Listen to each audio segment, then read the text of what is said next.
right, everyone. Hello, welcome back to Thanks for the Trauma. My name's Olivia, and I'm going to be acting as a moderator again here with the girls. I'm going to give them a moment to introduce themselves. Hi, I'm Brandy. Angel. Tracy, and welcome back to Thanks for the Trauma. Of course, we have another special guest here. This is our family dog, Bailey, who just wanted to be part of the action, I guess. So we'll see how long she sticks around for. However, I just want to say for clarity's sake that I'm going to do my best to call them Brandy, Angel, and Tracy. However, in the real life, this is my mom, my Aunt Angel, and my Aunt Tracy, and I'm confident I will make mistakes as I go through this. So today's topic is we wanted to talk about your mom. You guys did an episode about your dads and, explored that a bit. But I think that you guys want to take the opportunity for your audience to just get a little bit of background on your mom and maybe start exploring the bigger questions that I think you will throughout your time in the podcast. So the first thing I want to do is ask you guys to just give a little background on your mom. So like, where was she born? What type of family was she in? Just like kind of her, like where she grew up, if anyone wants to. So what I do know is that she was born in Pottsville, Pennsylvania. And not soon after she was born, they actually moved to Philadelphia, like right after World War II. And I found that information out from my family because there was more work in the city. Okay. So I was really surprised because I didn't think my mom moved to Philadelphia until she was older, not when she was a child. Okay. And how many siblings did she have? She had 4 brothers. And she was the baby. Okay. Were they significantly older than her? I think 3 of them were, and the one was closer to her age. Yeah. Okay. And her parents, were they just like working class? Were like, how would you did any of you meet your grandmother? Well, my grandmother. We definitely made. Yeah, we met our grandmother, but we know that my mom's dad died when she was younger, very young, when she was like 3 years old. Okay, so her dad passed away when she was very young, and then her mom and her, did they have a good relationship? I really don't know. I do remember when I was like young, I heard stories that my grandma used to eat my baby food, and I don't know if it's because I have a vision of her eating Angel's baby food, but not soon after that, they actually put her in a nursing home. So your grandmother was not like mentally. Yes. Okay. Well, she was alcoholic. Yeah. Okay. So she was an alcoholic, and so your mom, with the death of her dad and then having older brothers and living with an alcoholic mother, would you describe what you know of her childhood to be traumatic?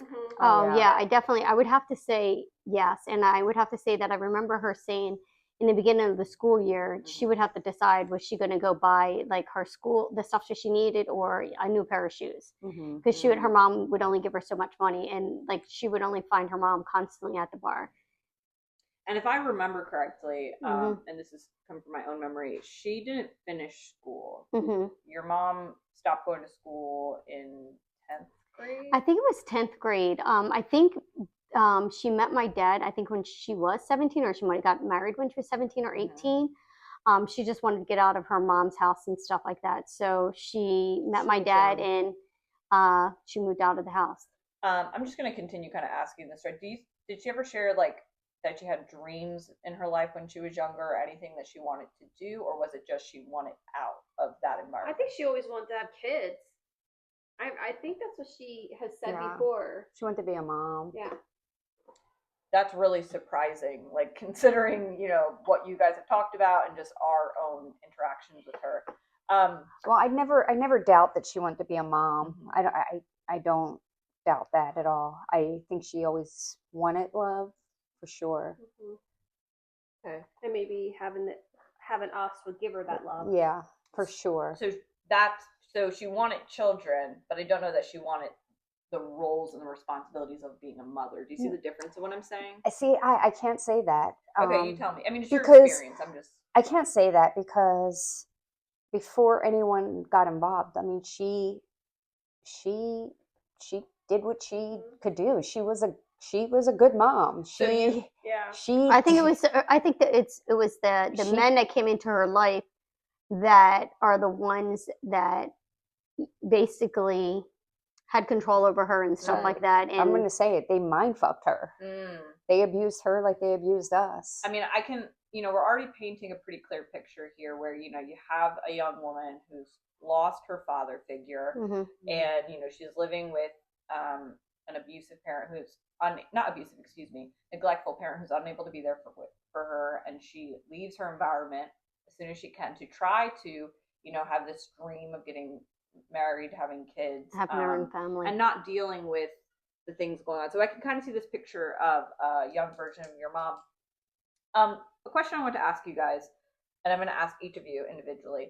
What do you want people to know about your mom? Like, as you're going through this podcast journey, is there anything in particular that you're like, this is important for you guys to remember? So what I want to say is that, as a parent myself and stuff like that, as you're raising your children, you're not handed a handbook, like an instruction book on how to take care of your kids or raise your kids or anything like that. And I have to say, my mom made a lot of mistakes. She made a lot of mistakes, just like I've made mistakes too, with raising my own children.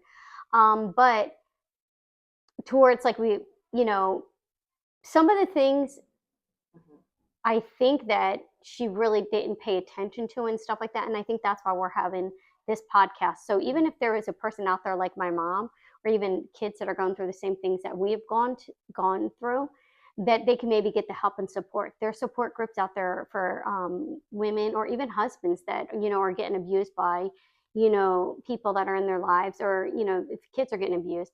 And I think there's places and even people that you can talk to. And then towards the end of my mom's life, and this is where we all have our difference of opinion and stuff like that, I actually seen a big change in my mom, and my mom wanted to make peace towards the end of her life. And, she just wanted really peace.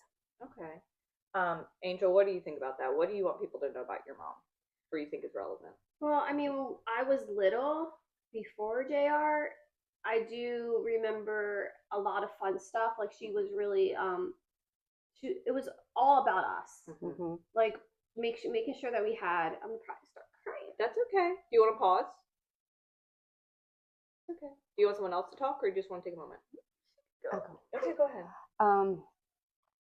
I remember, like Angel was about to say, before JR was there, my mom, she had 6 kids, but she broke her ass to provide for us, for someone, a single mom with 6 kids. Yeah. We had great holidays. We had great Christmases. Birthdays. We celebrate birthdays. We celebrated the holidays. We did things that families would do. Like, we had matching outfits for the holidays, for Easter. We had went Christmases. To our family reunions. Went to family reunions. We did things that families did, that siblings did. We did things. I think what's really obvious with all of you guys and what you're sharing is she was a victim just as much as she, participated in neglect and abuse. And I think that you all really feel for her victimhood, especially because you guys were witnesses to her being abused. Yeah. Do you know? And I think that I think you guys are all very big about not being judgmental enough. But I think that you make a great point. We were witnesses, but I think this is where Angel struggles at, and I think somewhat we all somewhat struggle also too, is that we were witnesses, but she was also a witness to our abuse. So I think that's the area where sometimes we can struggle. For sure. It's complicated. Yeah. Especially because she was the adult. Yeah. And you guys were children. Angel, do you want me to come back? Do you want to finish answering that, or do you want to move forward? No, I was going to say what Tracy was going to say. Like, our birthdays were special. Christmases were, like, magical. And it all... She did it like she did. She did it all. It all changed. It all changed. And I think I probably got frustrated with her later on because, like, when her and JR separated, instead of taking that time to heal from anything, she just moved on to her next relationship, and she didn't give like me a chance to heal, because like JR was my dad for 10 years. Right. And then here, like he was in my life for a short period after that, and then it was like he was gone, and that is traumatic. Can I ask something a little off topic? Why did they break up? Do you guys know? He went back to his But ex-wife. why do you think that he went back to her? I guess we really don't know. I can't Do you say. think- No, I of don't course. know I mean, why. you guys weren't in I that, don't but I was know just why. curious because they've been together for a long time, and I wonder. I mean, I'm just curious Yeah. to know if you know, because he had children with his ex-wife and everything like that. I'm wondering if maybe he got to a certain point. This is me only yeah, thinking, you're my just opinion. speculating, Yeah. of course. Maybe he wanted to get his life straightened out and built those relationships with his kids. I definitely, and this is from an outside perspective, I definitely believe that him not being able to be in his kids' lives contributed to his reasoning for abusing you guys, or his desire to. I feel that him going, like, my thing is this: he took our whole entire childhood from us, and now you just. I mean, it's a good thing that he left because we were able to take back what we were able to take back. How did you guys feel when they broke up at the time? I was sad. Okay, do you want to elaborate on that? Well, I didn't know all the stuff that was going on behind the scenes. Like, he supposedly cheated on my mom with his ex-wife. I didn't know any of that. I just knew that the person that was my dad is not going to be in my life anymore. For sure. So I was really sad about that. Like, it's like they weren't married, but I was a child of divorce. So, like, for sure. Because you have to think she met him when she was 3 or 4. She was 4. She was 4.5. So you can imagine a 4-year-old, and this has been her dad her whole entire time, right? For the good or the bad. And then they separate, and she doesn't understand why. And then, like she said, well, I mean, I was 14 at the time, 13, 14, but I didn't know. They didn't tell me all the big details. Like, I was just kept in the dark, and like, here we are moving out our house, and then we're moving over here, and then a couple of weeks later, another guy's moving in with us. Like, it was just a lot for me. And you're supposed to call him dad now. Yeah. So wait, pause. So you're saying they broke up.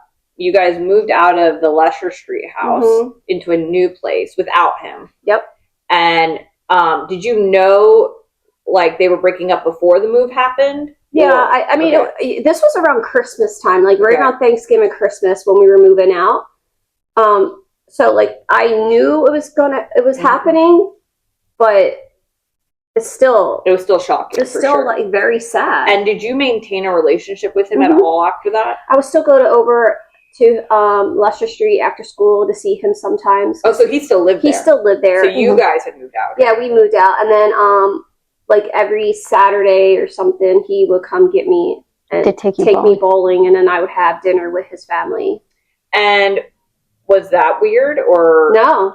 That wasn't weird to me. I didn't feel like it was weird. What was weird is never seeing him again, because he just cut me off, and I found out why later. So, do you want to elaborate on that? Or you can't. I can. I was told that my mom told him to stop having any kind of contact with me because, she has a new husband now, and and he didn't have any right to me, so like he backed off. How did that make you feel when you found that out? Well, I was going through my divorce at the time, so getting hit with both those things were really, really hard. And that was when I really decided I'm not talking to my mom anymore.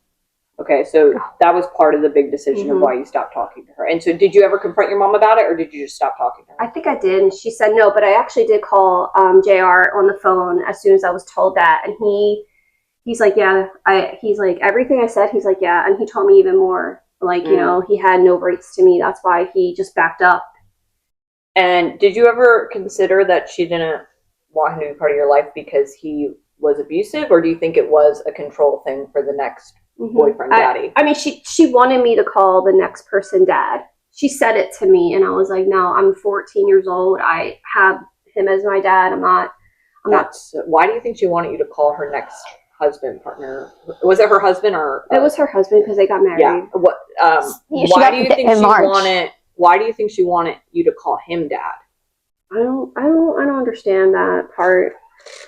I don't understand why she. You know what? Maybe I'm just thinking maybe she never had a dad her entire life growing up, and she thought, hey, listen, I don't want you to be, not have a dad. Well, also her husband was in what's that word? When you don't have contact with your children, estranged. Yeah, he was like that with his daughter. So like maybe my mom wanted me to take her place or something. Like to help feed his. Wound. Yeah.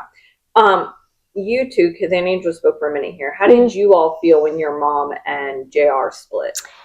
Well, I think we also, before I say that, I think you also, or we're going to ask this question later, how we moved, like, because each of us moved different out of. That might come up. But perfect. Okay. We've opened up a lot here, so I want to make sure we go back and share this. So how did you feel when your mom and JR split? So I have to say, I think I was very happy. I feel like, my mom was getting her freedom and stuff like that, and she was going to have her own place and stuff like that. Safe, like a safe place for her to go. There was a lot of work to be done and everything like that, because I think at that time, how many dogs did we bring over to, how many dogs would you say? Place, there was 3. So that was really good. So there was about 3 dogs, but she was able to have her own place to live. And I think, in a safe place for Angel to live also. Now I was thinking something else. That was not a safe place. I don't really feel like it was a safe place. But anyway. Why did you not feel safe there? Because we didn't really have anything. I mean, we didn't have really that much like before, but we shared a bed. Right, right. Like I didn't have a bed before, but then we had to share a bed. Tracy, do you want to share how you felt when your mom and JR split? I was totally okay with it because I knew it was for the best. However, when I didn't know at the time, of finances and all that, I didn't know of everything at that point. But when things were being taken out of the house, I was afraid if she didn't put it back, because I was afraid that things were going to happen. Right. Because he was violent. Right? Yes. And because of his past. And then I thought, like, oh my God, he's going to come and unalive us all if she took anything. So I was really worried about that. And I begged and cried and wanted her to put it all back. Right. And which I think she did. She did. She put it all. Yeah, she put it all back because I was freaking out because I was so afraid. I think that goes in line with what Angel was talking about how they didn't really have much in that property. Because she put it all back. Yeah. And in reality, it was all theirs anyway. Yeah. But they weren't legally married. I think that's significant. They weren't legally married, so she didn't have rights to certain things. Or, I mean, she should have, but I think she could have. I think, to be honest with you, I think she could have probably went to court. Because in, I think, Pennsylvania, they have a thing where 7 years, it's common law marriage or whatever like that. Didn't? Just not knowing about it, or no, she knew about it. I think at that point she was at her breaking point and just was like, I'm done. Just cut all her loss. And then how soon did she move to another relationship? Because you guys are saying it's pretty soon, but like, what are the months? Like 8 weeks, 6 or 8 and weeks. I think she got, and I'll be honest with you, I think she got December, and she got married. She was married like March 23rd, I think. I don't know exactly. So she dated JR for roughly 10 years. And then 3 months later, she got married to another man. That I think she met like 2 or 3 weeks after. And I want to stay on topic, so I'm not going to ask like a million questions about the other man. So we've kind of started forming pictures of your mom younger versus your mom older. I guess like before and after JR. We can see a difference in person, right? You guys talk really positively about before him, and then after him, we can see she's already jumping to new relationships and things like that. Did your dynamic towards your mom change throughout your life? What I mean by this question is, when we talked prior, and I asked you guys when you were living in Lesher Street if you wanted a relationship with your mom, you two said that you guys had, whereas you said you were pretty numb to her at that point. When did your relationships with your mom change throughout your life, or did it never change, I guess is what I'm asking. Like, how did you feel towards her? Mine really has never really, I've gotten angry with her over certain things, but I've never Like you stop always wanted a talking. Yeah, I relationship. never stopped talking to her or anything. Like I would get angry with her. I'm always the one that just tells people the way it is, and I would tell them how I felt or tell them straight up. I get frustrated with people or tell them, but I've never like, I'm not talking to you anymore or stop talking. I would pull away a little bit, but I would always talk to people. Okay. I feel like my relationship was like a roller coaster with her because there were some times I was close to her, other times, I pulled away. But it wasn't until I became a mom that I really was like, I can't have my kids around this because I don't want them to see a lot of the things that I went through. Yeah. And they were witness to a few things when they were younger. And that's why I was like, no, I don't want my kids around this. It's dysfunction. I can't do it. So I would have to say, I think after I moved out, well, actually, yeah, I'll say I moved out, that there was only a couple months later and stuff like that, that her and JR came to where I was living at and made a big ruckus outside to try to get me thrown out of where I was living. So I didn't talk to her for a while. So I was also working at my uncle's store that I was fired from because my mom was the manager there. And then she tried to get me thrown out of the place where I was living too.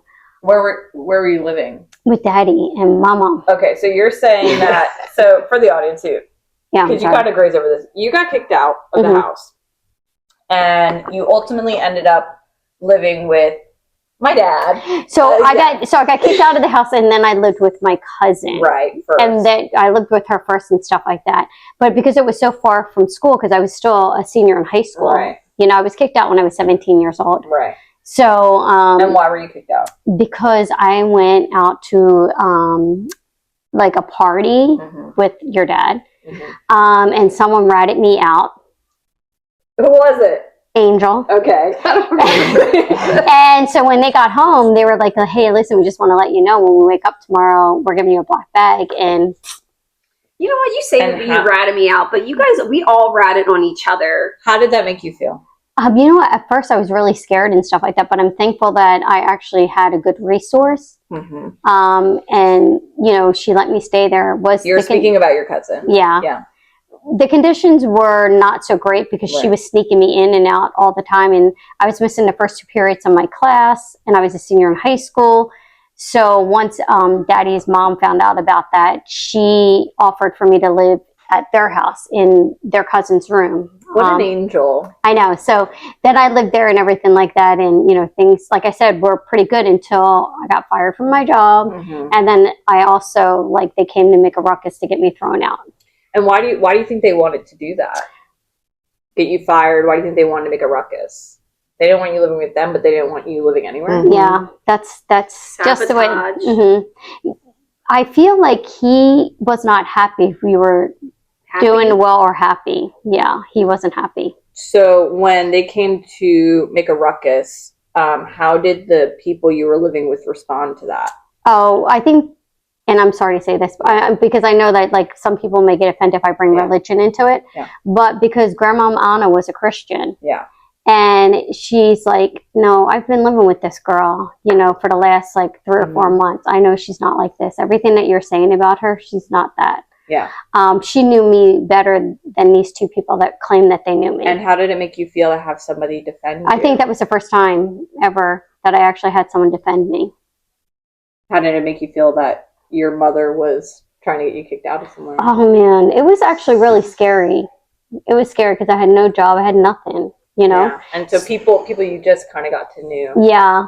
Showed you so much love. Exactly. But, I tried to do what I could do. I helped to clean up the house and just different tasks that I could do around the house just to appreciate that you all, that she was allowing me to live there. Yeah, for sure.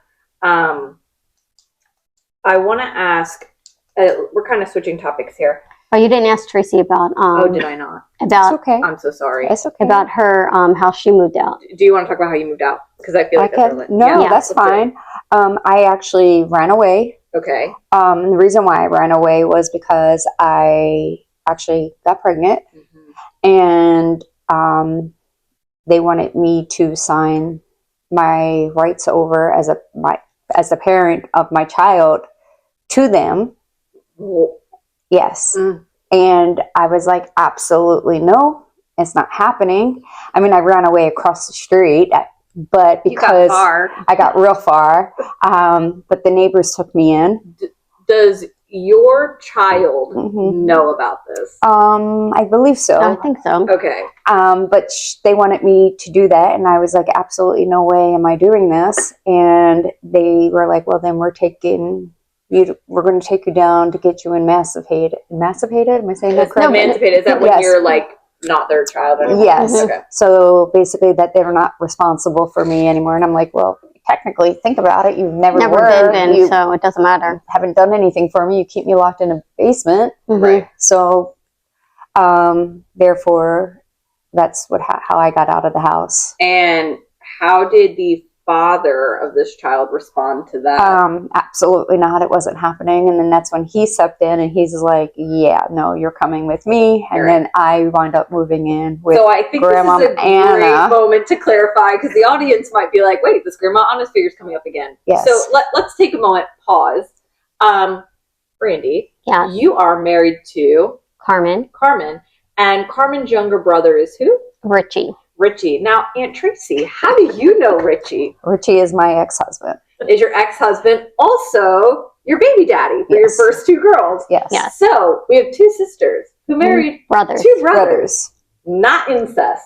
Yes. Okay, so and it was on the news. Yeah, so when you ran away and you ultimately ended up moving in with your sister, Grandma Anna, and the two guys. Okay. Yes. So just because I just wanted to clear that up for the audience. So double cousins. Yes. But that's pretty traumatic. So you were kicked out, you moved out, and you ran away. Okay. Quick question on yours. Why did they want you to sign away? Because I was a minor, and But I have to say, and I'm not going to use any names or anything like that, but I think his oldest daughter stayed with us for a short time. She had just had a baby or something, and I think they were trying to do the same thing. I could be totally wrong, but in my memory, that's what I think. Like they wanted a baby as well because they wanted a baby together because mommy couldn't give them one. Yeah, and I think what happened was that's why they moved out pretty quickly. Like, I don't know if you remember, they stayed with us. They were with us for a while. Yeah, for about a month or two. I remember a crib being in the living room. Porta crib or something like that, right? I remember that too. That is horrifying. Okay, so this is a little off topic. Not off topic, it's on topic, but it's a little separate. You guys kind of mentioned it throughout, but I want you guys to describe your mother's coping mechanisms. You guys have talked at length about animals, but there were other things that she did, such as smoking and hoarding. And I'd like for you guys to take a moment to describe that to the audience. What did that look like? Why do you think she did it? And you know, how it impacted your lives ultimately. Like, what is it like to live with somebody who smokes to the degree that she smokes, who hoards to the degree that she hoards? Like, what do people need? Well, I think her hoarding wasn't just like with dogs. It would be like she would start like with it would be like innocent. It would be like VHS tapes. Like she would start with like even like you said that or DVDs. Like it would be so innocent. It would be like really neat, and then she would just have to have, and then it would be overdoing, or she would have like the same title 3 times and not realizing that she bought the one already, and then she would have 3 of the same movies or 4 of the same movies. And then she would have to mark them all that they're hers. Or a craft. Like, for instance, like, I'm very hands-on crafty. Yeah. I could build you anything from the ground up. Right. I get that from my father. I'm telling you, I have to. But very hands-on crafty. But needless to say, like, she'll see that I'm doing something. She would see that I was doing it, and then she would want to do it, which is fine. And I would teach her. But then she would go to the full extent, and then all of a sudden, you go to her house, she has all the stuff, plus 1,000 bins full of more, and you're like, what in the world is happening? Like, or she would do the couponing. Yes, do this one thing, finish it, and then go get more. But no, she would have. Was she crafty and did she use these items? She did. She would do it and take her time doing it, but she would get one thing done and have enough for a whole warehouse. And it didn't go anywhere. And didn't go anywhere. Okay. I mean, she had a heart of gold. Right. Heart of gold. She would do anything for anyone and try to make everything. Like, I know, like at Christmas time, like she would do a craft and try to give it to her whole entire church. Ah, I see. You know, you're talking about when she's older. Yeah, Yes. or even things They did ceramics when you were little. When my other stepdad, they did ceramics, and like the whole kitchen table would be with stuff they were gonna paint. But they would always buy way more than what they would ever do. And why do you guys think that sort of habit? I wonder it's because when she was younger, she really didn't have much of anything. So she would save everything. So another thing was like not even really throwing away something that you think that you can use for something else. And I think you could see people that after World War II also, right. People would save like any kind of container or any kind of items that they say, hey, I can use this for something else, you know? And I think that's where the hoarding started. I'm trying to think, when we moved from the projects to Leicester Street, we really didn't take much. We didn't take anything. I think just maybe some clothes. That was it. Yeah. Everything was left in. And I think it's also because of the bugs and stuff like that. They didn't want to bring the bugs down to the new property and stuff like that. But once we got down there, then, you know, she got into different crafts and stuff like that. And then the puppies, the dogs. So how did she emotionally react to if there was ever the conversation of getting rid of something or... Was that ever a conversation? No, I don't think so. Yeah, absolutely not. I remember a time when she lived like 2.5 hours from here, and I think I might have said this in another video. My dad had gotten really sick, so he couldn't go back to the house where she was living because the roof had a hole in it and mold got into the house. And my sister and I went over there and we realized that she had a lot more dogs than what she ever told us. And we went into the house, and besides the dog smell, it was more of the unsafe black mold that was in the house. So it was dangerous for her. It was even dangerous for her and stuff like that. And we told her, we were like, hey, listen, we're moving you over to Orlando, you know, because my dad couldn't go back there either. You know, he didn't have any place to go. So thank God my other sister was here because they were able to move into a place together. Did you find it frustrating to have to help your mother in that way? You know what? I was really frustrated that I did so much, and my other siblings still to this day are so nasty to me. I mean, I'm the one that got the dumpster outside her house.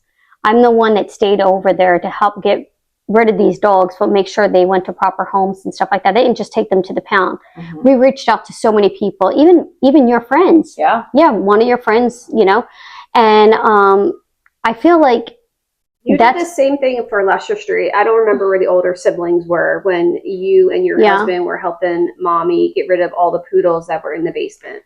Yeah. I think that you were trying to, like, your version of love is let me help this person out of this situation. Acts of service. And I think that sometimes people can view that as judgment when you're not being judgmental at all. In fact, you just want your mom to live in a better environment. You want the animals to live in a better environment. So I can imagine it's really difficult when people don't understand that about you, and that's something fundamental to your character. Do you want to take a moment to talk about the cigarettes? So I would have to say she smoked a lot and everything, but it's actually crazy because I think it was Brittany that she was the one. Was it after Fred died? I could say Fred because he passed away, but was it after he passed away that mommy was like, hey, listen, I'm going to quit cigarette, like stop smoking. She went to like hypnotherapy to like, you know, not smoke anymore. And that really helped her. And she smoked for like, what, 40 something years of her life. And when I said Brittany took the one time she took the pack of cigarettes from mommy and she ran down to the lake and she's like, you need to stop smoking. It's bad for you. You know, so for clarification, Brittany is Tracy's daughter. Yeah.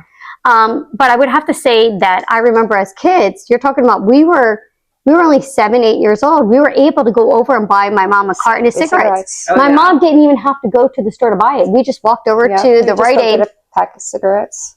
Did you think nothing of it? Or no, it was nothing big to us. Money and go. There used to be $1.75. No, I think for the carton, I was going to say for the carton, it was like $10.88 or something like that for the carton. So in the beginning of the month, she always got something. That. Yeah. What do you wish for your mom? Like when she was alive, or maybe not, what do you wish that she understood or that she had in life or something like that? Love. Love. You have something different? I think support like we have. Like among siblings? Yeah, she had siblings or people that actually supported her. She probably wouldn't have gone through as much as she went through and we went through. How do you think your mom viewed you all? Like, how do you think she viewed Tracy, Angel, Brandy?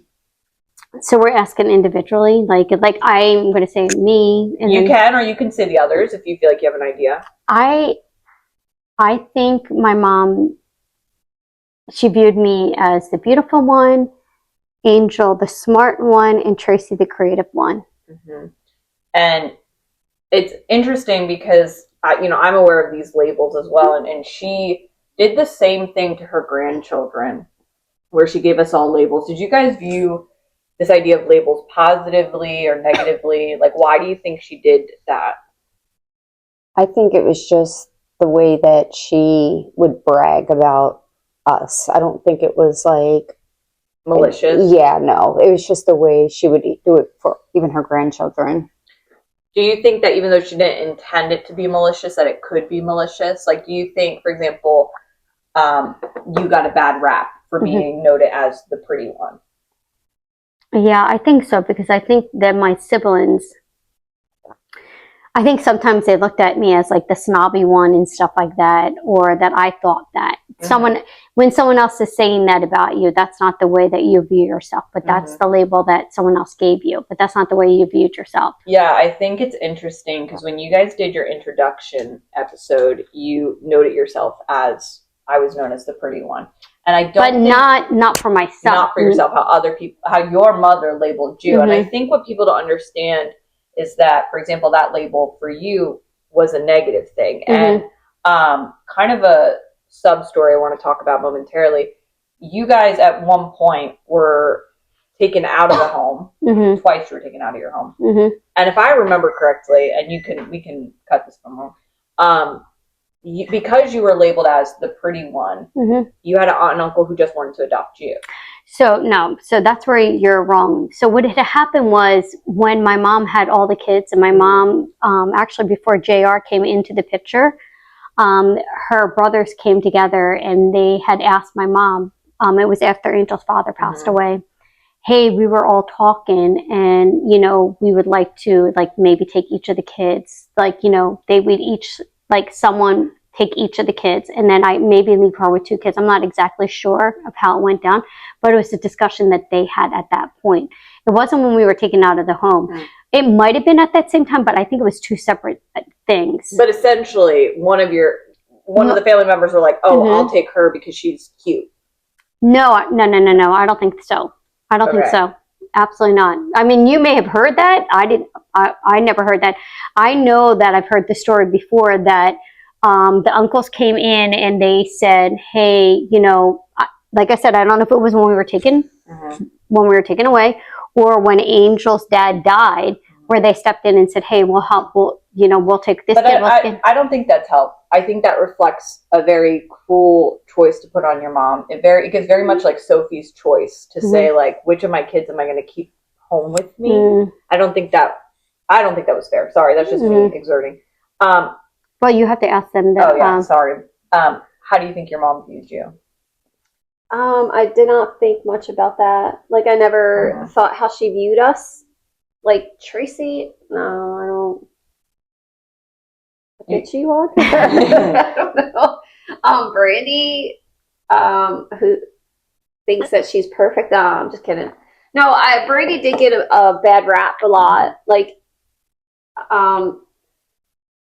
she would probably be the one that they would think that is in my ear, chirping away, but like, oh, Angel, you could do better, you whatever. And it wasn't like that. Like, Brandy's always wants the best for me. So like, in my mom's eyes, that's like, Brandy's better than everybody, but she's not. For myself. And I agree. I don't know. I mean, I don't know how she viewed me because I really haven't talked to her much. Yeah.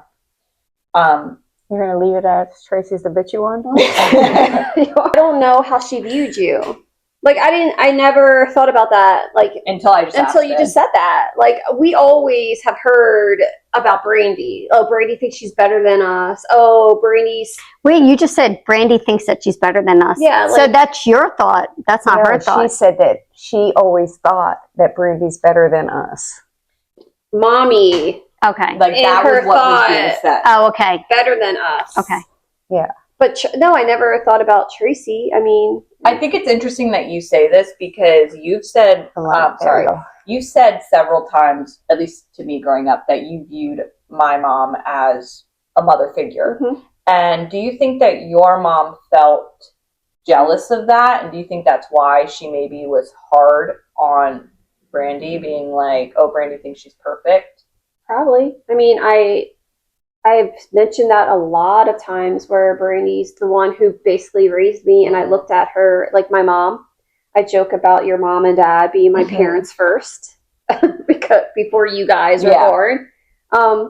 Maybe that could be why my mom might have thought certain things about Brandy. What do you think about that? You know, I think because I didn't have something like, you know, parents as I was growing up and stuff like that, I think that's why I wanted to try to protect, you know, them. You know, Tracy and I throughout our high school years and stuff like that, we were always together, you know, but we always protected Angel. Do you think that your mom felt threatened by you protecting? I don't know. How could a parent feel that, you know, threatened?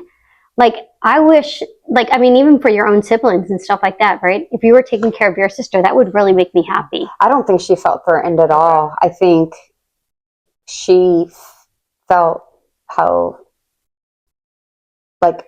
she felt the same way because her brothers protected her. Like, her brother Tommy protected her. You know, Uncle Tommy's the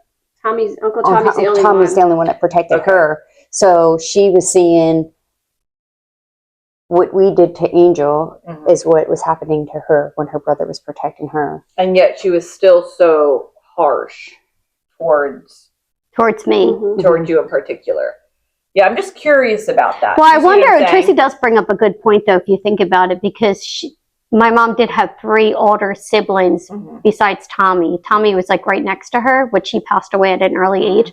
So he was like her little protector. And I think that's another reason why JR was able to, you know, do what he did, because everything really happened after he passed away. Died. Oh, really? Uncle Tommy would not allow any of that to happen. Yeah, but I think that 3 older brothers, they were not protectors. They weren't. I did not even know really of them growing up because they were never around. I heard their names. That's it. But I also think it was a separation thing, also because they were older, and then also Mommy wasn't as close to them as she was to Uncle Tommy because they were close to the same age. I'm going to ask a big question. Do you think that siblings are responsible for each other? I think siblings should protect each other. Absolutely. I actually have to say my opinion and stuff like that is I want the very best for my siblings. So if I see my siblings or someone, you know, maybe doing something that, hey, I can help them out, or maybe I could show them a better way or better, like, you know, hey, you know, just give them help, you know, and guidance and stuff like that. I use the word guidance, maybe more better guidance, like a life coach or something like that. I think it's important to have, like, you know, because if you want to have a best friend or even like a husband or a wife or something like that, you want someone to come beside your side and make you the best person you can be. So I feel like as siblings and stuff like that, you want the very best for your siblings, just as yourself. And I want to circle back to asking, how do you think your mom viewed you and them, if you want to ask? She loves you, by the way. You're her favorite. No, I don't think so. I think she probably looked at me and was like, yeah, that's definitely Joe's kid. No. She just looked at me and was like, yeah, she's my pain in my ass. And just that I was very crafty. Maybe you're the rebel. Yeah. Oh, definitely the rebel. Yeah. Definitely the rebel. I got it. The rebel. I'm probably, you're right, Angel. I'm the rebel, the badass. Yeah, for sure.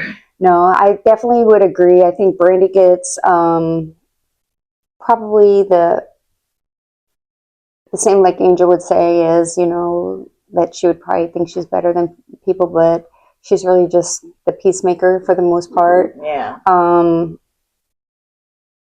would say that for sure. Angel, probably her baby. No, her baby, and that's her baby. And she probably tried a little too hard with Angel.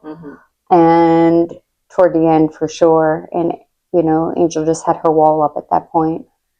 Okay, I have two more questions here. So the first of the two is, if you could tell or ask your mom anything today and get an honest answer, not an avoidant answer, what would you tell and or ask her?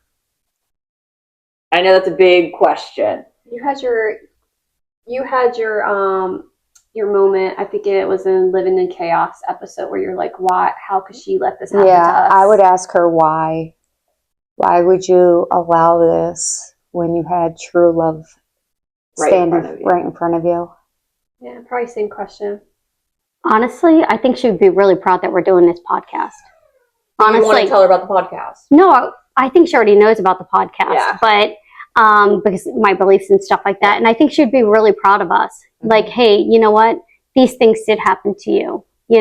This is the truth. Why do you feel so strongly that she took accountability? I think because what I believe and stuff like that. And I think that, like, to me, like, after people, and I don't want to go into religion or anything like that, but I feel like when you make mistakes in life and you ask for forgiveness, you're forgiven of those things, And I think sometimes in life, we have all gotten hurt and stuff like that. And even like, with JR and stuff like that, we went up to Philadelphia and they went to his door and stuff like that. I know I'm off topic for a second. They went to his door. You're laughing at me. No, okay. But went to the door and stuff like that. I didn't need, that forgiveness and stuff like that because I already knew for myself. I already had that peace and stuff like that. And I feel like with my mom and stuff like that, even she's in heaven now, that she has, and I have that peace. Like, okay. My final question is there anything else you want to say about what we've talked about today? I know that as we continue the podcast, your mom, her stories, your relationship with her, you'll talk more about it, but you've at least like dabbled our toes into it a little bit. Anything else you guys want to say on today's topic or anything that you want to clarify maybe?